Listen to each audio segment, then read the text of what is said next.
Bismillahirrahmanirrahim. Assalamualaikum warahmatullahi wabarakatuh. Alhamdulillahilladzi hadana li hadza wa ma kunna linahtadiya laula an hadanallah. Asyhadu an la ilaha illallah wa asyhadu anna Muhammadan abduhu wa rasuluh. Allahumma sholli ala sayyidina Muhammad wa ala ali Muhammad wa man tabi'ahu bi ihsanin ila yaumiddin. Ibu-ibu rahimakumullah, mari tak henti-hentinya kita mensyukuri nikmat dan karunia Allah Subhanahu wa taala yang senantiasa tercurahkan untuk kita semua, terutama nikmat iman, nikmat Islam dan nikmat Al-Qur'an yang merupakan nikmat terbesar dalam hidup kita. Sabda Rasulullah SAW, ada dua kenikmatan yang kita boleh iri padanya. Salah satunya yaitu seseorang yang diberikan Al-Qur'an oleh Allah, kemudian ia membacanya sepanjang siang dan sepanjang malam.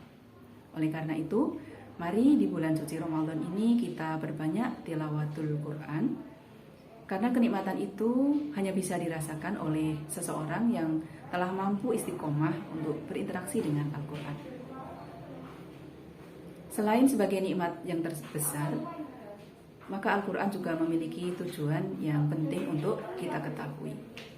Dengan memahami tujuan tersebut, hendaknya menjadi dorongan buat kita untuk senantiasa berinteraksi secara intensif dengan Al-Quran.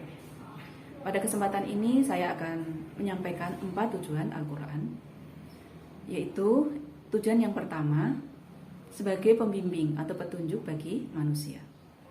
Allah Subhanahu wa taala berfirman, "Inna hadzal Qur'ana yahdi lillati hiya aqwam wa yubasyirul mu'minina alladzina ya'maluna sholihati anna lahum ajran kabira." Sungguh Al-Qur'an ini memberi petunjuk ke jalan yang paling lurus dan memberi kabar gembira kepada orang mukmin yang mengerjakan kebajikan bahwa mereka akan mendapat pahala yang besar. Ayat ini menjelaskan tentang 2 hal. Yang pertama, bahwa Al-Qur'an adalah petunjuk bagi manusia yang akan menuntun manusia ke jalan yang diridhoi Allah Subhanahu wa taala.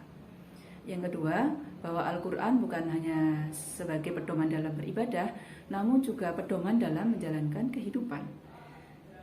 Al-Quran adalah the way of life, jalan hidup bagi umat manusia. Allah Subhanahu wa taala telah menetapkan berbagai aturan atau syariat Islam di dalam Al-Quran yang bisa menjadi tuntunan bagi umat Islam dalam menjalankan ibadah maupun dalam menjalankan berbagai amal kebaikan yang lainnya. Tujuan Al-Quran yang kedua yaitu membentuk pribadi muslim ideal.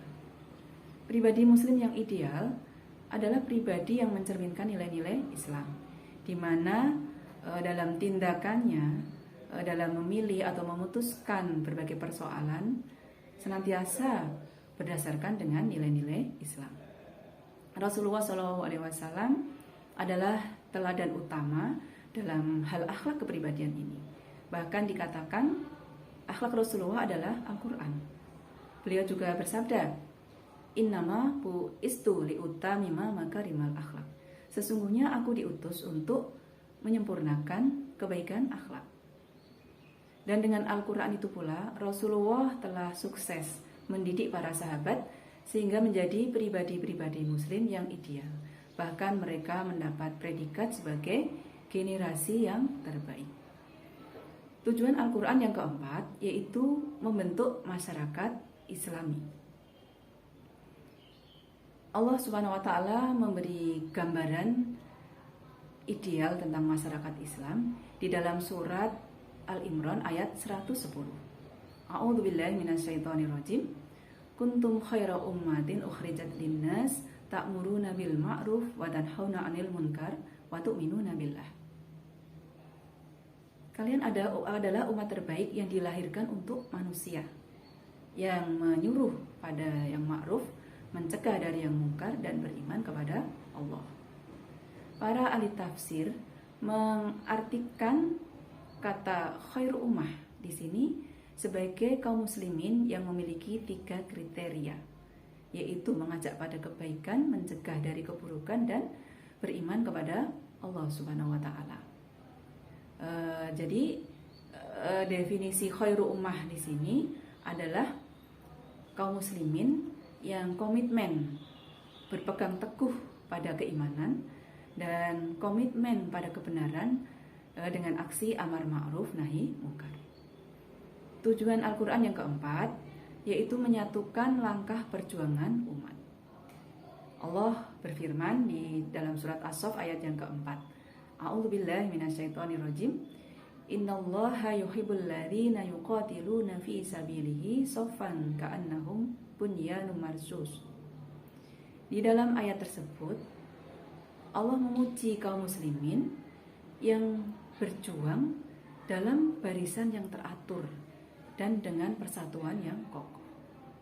Allah menyukai kaum muslimin yang demikian ini, di mana tidak ada celah-celah perpecahan, bahkan dalam hal-hal yang kecil sekalipun.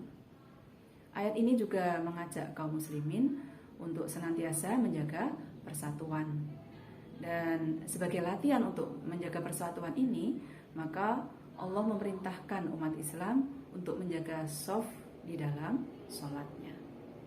Demikian 4 tujuan Al-Quran yang bisa saya sampaikan.